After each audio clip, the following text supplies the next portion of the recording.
इस वीडियो में सेल के आंतरिक प्रतिरोध पर चर्चा करनी है। सेल का आंतरिक प्रतिरोध क्या है? किसी सेल के अंदर विद्युत अपघट्य द्वारा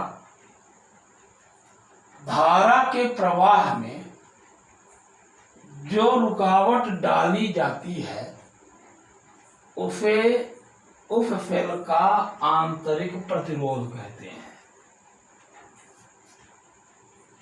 पुनः इस बात को सुन लेंगे। किसी सेल का आंतरिक प्रतिरोध है क्या? तो प्रतिरोध यानी धारा प्रवाह में रुकावट है, यानी धारा के प्रवाह में रुकावट डालने वाले को ही प्रतिरोध कहते हैं। तो यहाँ सेल के द्वारा काम होता है ऐसा। तो सेल के अंदर विद्युत अपघट्य द्वारा धारा के प्रवाह में जो रुकावट डाली जाती है उसे उस सेल का आंतरिक प्रतिरोध कहते हैं। सेल के आंतरिक प्रतिरोध के कारण सेल द्वारा दी गई ऊर्जा का कुछ भाग स्वयं सेल के भीतर ऊष्मा के रूप में व्यय हो जाता है, जिससे सेल के इलेक्ट्रोडों के बीच विभवांतर सेल के विद्युत वाहक बल से कम हो जाता है। कहने का अभिप्राय यह है कि सेल के आंतरिक प्रतिरोध के कारण ही सेल द्वारा जो ऊर्जा दी जा रही है, विद्युत ऊर्जा जो दी जा रही है, उसका कुछ भाग स्वयं सेल के भीतर ऊष्मा के रूप में व्यय हो जाता है। यानी सेल जो विद्युत ऊर्जा देता है वह सेल के आंतरिक प्रतिरोध के कारण उसका विद्युत ऊर्जा का कुछ भाग स्वयं ऊष्मा के रूप में व्यय हो जाता है, जिससे सेल के इलेक्ट्रॉनों के बीच उत्पन्न विभवांतर उस सेल के विद्युत वाहक बल से कम हो जाता है।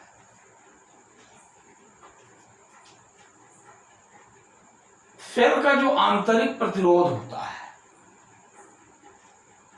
प्राथमिक सेल के लिए 1 ओम से 2 ओम की कोटिका है।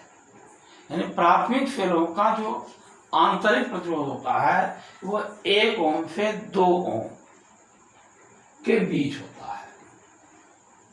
यानी उसकी कोटि 1 से 2 ओम की कोटिका है। द्वितीयक सेल का जो विद्युत वाहक बल होता है लगभग 1 ओम से कम है, अर्थात 0.1 ओम से 0.9 ओम तक होता है।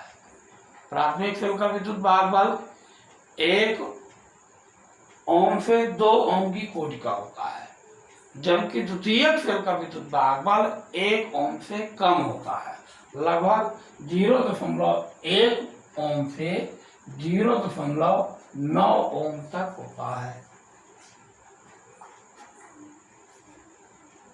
अब जिस सेल का विद्युत वाहक जिस सेल का आंतरिक प्रतिरोध कम होगा तो उस सेल से धारा अधिक प्राप्त होगी। यही कारण है प्राथमिक सेल की तुलना में द्वितीयक सेल से धारा अधिक ली जा सकती है। यानी प्रबल धारा द्वितीयक सेल से प्राप्त होती है। प्राथमिक सेल से विद्युत धारा कम प्रबल होती है। यानी प्राथमिक सेल में बहने वाली विद्युत धारा दुर्बल होती है और द्वितीयक सेल में बहने वाली विद्युत धारा प्रबल होती है। वह आंतरिक प्रतिरोध के कारण ही है। ठीक है ना।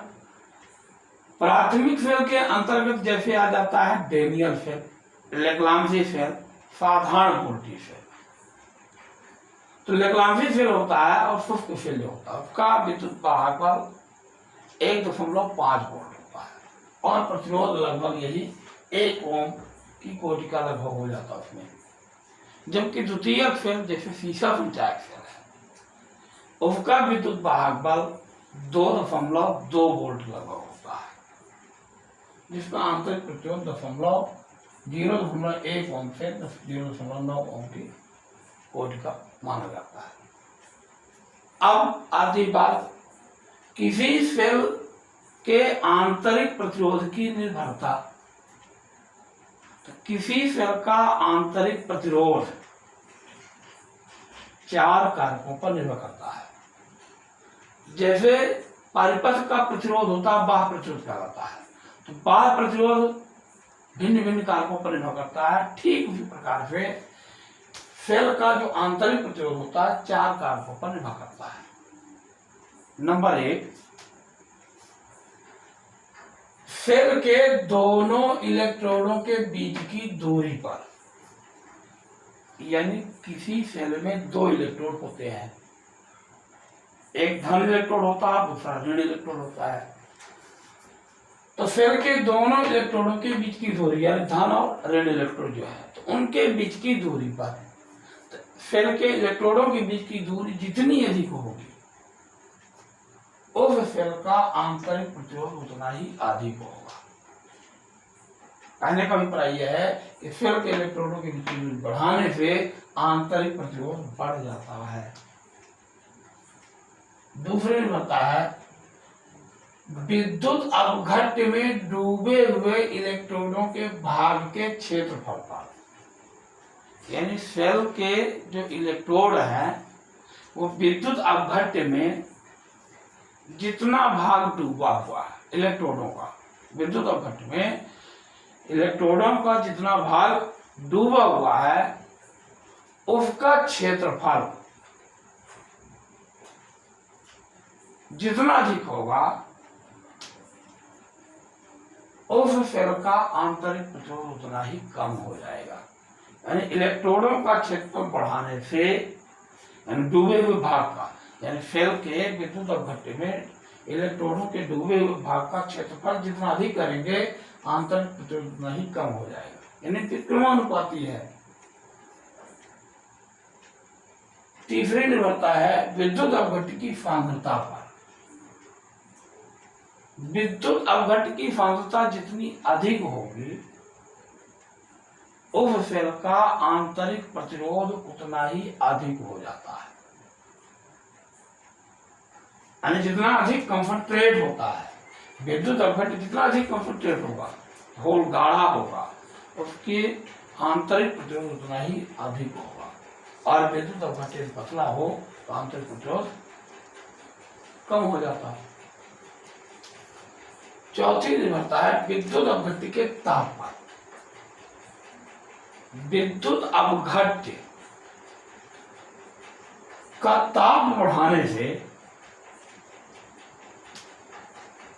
अपघट्य की सांद्रता घट जाती है, जिसके कारण ताप बढ़ने से आंतरिक प्रतिरोध भी कम हो जाता है।